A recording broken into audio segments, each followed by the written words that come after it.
Hello and welcome to our Syncope Pioneer winner, Dr. Roland Theiss. He is joining us today to present his Pioneers report. Thank you. Thank you, Tracy, for the kind introduction, and thank you, STARS, for the wonderful work you do. And I would like to discuss our paper on the implementation of guidelines in the emergency department. We deliberately researched the situation in the emergency department because we know that there is a serious healthcare efficiency problem. We know that syncope is extremely common. About 1% of all emergency department presentations is about syncope. There are often many tests, there are high costs, and often people leave the place without a diagnosis. And having no diagnosis results in a poor quality of life. But we know what the ideal world is. We know how we would like to have the situation. The situation should be that the patient with syncope is examined in a structured manner, that there are several items to be discussed in the history, that is a physical examination, the EKG, supine and orthostatic blood pressure. And with this, we can establish definite diagnosis in a subset of patients, and we can start treatment. And there remains a proportion of people with unexplained syncope. And in these, we should risk stratify. And this means that those with high-risk features should be admitted, and those with low-risk features can be discharged from the ED. And in between, there are people with intermediate risks or recurrent low risks. And for these people, it's valuable to send them to an expertise unit, a syncope unit. So that's the ideal world. But the real world is different. And in the real world, it often is unknown after the initial evaluation what someone suffers from. And this is because that this structured manner of working is not done always.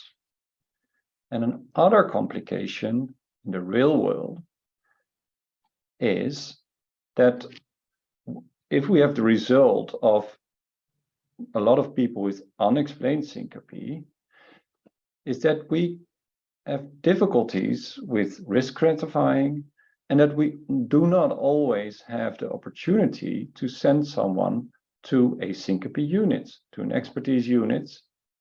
And the end result of this situation is that a lot of people are evaluated as sort of high risk and are admitted. And this may end up with high costs. What do we know about this real world and ideal world? We know that if we have sort of structured manner of evaluation of the initial situation, that we have very good results.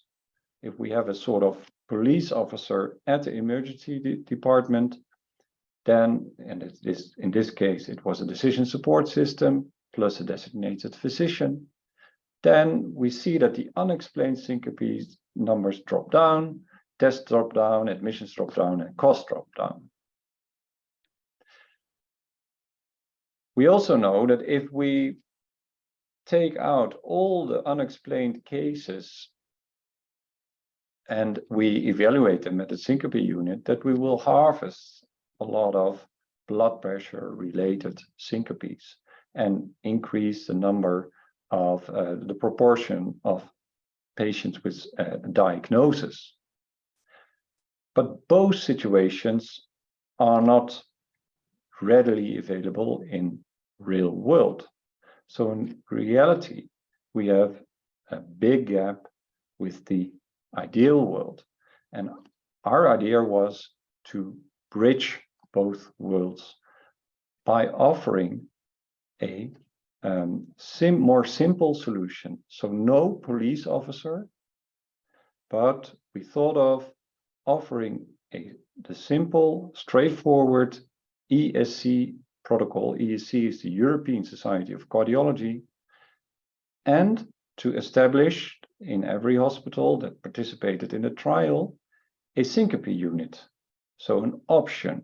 So it was not an obligation, so not all patients were sent there, but if the treating physician wanted to didn't establish a final diagnosis, there was an option to send them to this syncope unit.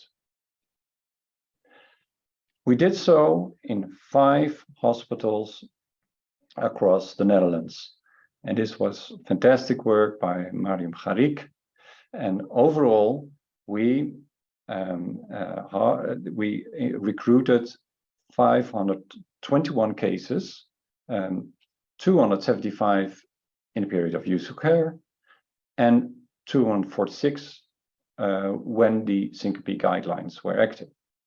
And as a gold standard, we used 1-year critical follow-up by applying the ESC criteria and, if needed, expert evaluation, so a multidisciplinary expert committee. And these are our results. So if we look at the yield of a diagnosis, the number of unknown syncopes went down, the yield went up. So in 76% of cases in usual care, a diagnosis was established, while this was 89% when applying the syncope guideline with the quick referral to the option to the syncope units. We also saw that the accuracy of the diagnosis went up, the tests went down, admissions were reduced, and also the healthcare costs went down. If we look to the accuracy of the diagnosis and we split it up per diagnostic category, we see that across all categories, when applying the syncope guidelines, the accuracy was far more better, meaning that the diagnosis that was established by the treating physician matched more frequently the opinion of the expert committee.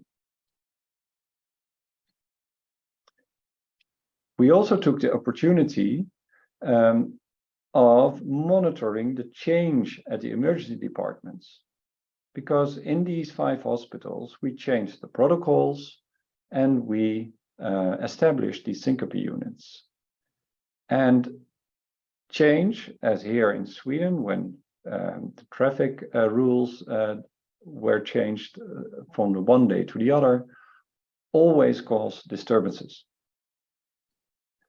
And again, Mariam did a great job by interviewing all the healthcare professionals that were involved in this study with semi-structured interviews.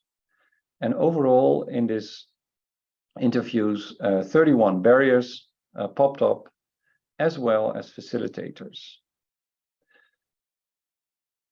And this learned important lessons. And the very most important one is that it made us realize that the emergency department is extremely challenging environment and a very complex environment to implement changes. This has to do with various organizational issues. There are a lot of residents around, there's a high turnover. If we talk of syncope care, there are many specialisms involved. There's an overall time pressure issue, and there's an issue of overcrowding. And sometimes these time pressure and overcrowding issues make people feel that some important elements of syncope elevation are too time consuming, and the best example is for the blood pressure measurement while someone is flat and standing. This is indeed time consuming, that's right. But if you think of the full process, and if you look at our trial and you see that often people are seen by 3 or 4 doctors, and if you make a summation of all the time being spent on the same patient, you may conclude that it is inefficient to have these 3 or 4 doctors around, and you could better have one dedicated doctor that does everything for the syncope and may consult at times some neighboring colleague when it's outside his or her specialism, does everything. And if you then summate all the time being spent on the patient, it will be more efficient. So it's also to do about ownership. To wrap up, we learn here that implementing the EC guidelines in a real-world setting in the emergency department is a valuable intervention. We also learned that implementing changes in an emergency department is challenging. And there are things that we can do. We can educate and educate, because that is so important for all the residents that have that high turnover in this department. We should simplify the workup. And it is important that at every unit, we define ownership of syncope care. There should be one specialty that takes the lead and that knows who the neighboring specialties to consult when needed. And in our interviews, all participants were very positive about the establishment of syncope units, special units of expertise that can offer solutions for patients with complex presentations. I thank you for your attention. Thank you very much. That's very informative, and thank you for sharing that report with us. I've just got a couple of questions to put to you about your case study, if that's okay. Could you, as a pioneer, perhaps share the training in a simple document, 4 stars, to share with emergency departments to encourage implementation of your pioneering work? You've demonstrated such an improvement and better outcomes that we really do need to encourage and adopt your work. Sure, of course, we can do so. And I have to acknowledge the European Society of Cardiology, because in fact, we followed all the checklists and recommendations of the ESC guidelines. So they are already available, but I'm happy to share our documents. Thank you very much. My final question, what more can a person presenting in an emergency department do to ensure they receive correct referral? As all too often, they're discharged as having just had a simple faint, and as we all know, there is no such thing as a simple faint. What more can STARS do to help? It is extremely important that the diagnosis of simple faint, which is indeed no diagnosis, but is being made on positive grounds, and that these positive grounds are communicated. What in my experience, it is too often that certain presentations are being seen as not important enough or not serious enough, and that's the sort of conclusion. And that's, of course, for the subject involved, a very disappointing conclusion, because there is no simple faint. Every faint matters, and it always has impact. And that's the very reason that someone consults a medical facility. So it is extremely important that the diagnosis is being discussed in a positive manner, and it is clear to the one who suffers from this particular syncope episode what the reasons were to make this conclusion. And so what I can advise for every subject suffering from this, it should be known to him or her what the reason was for the diagnosis, and simple faint is no diagnosis indeed. Thank you very much. Thank you, Dr. Thijs.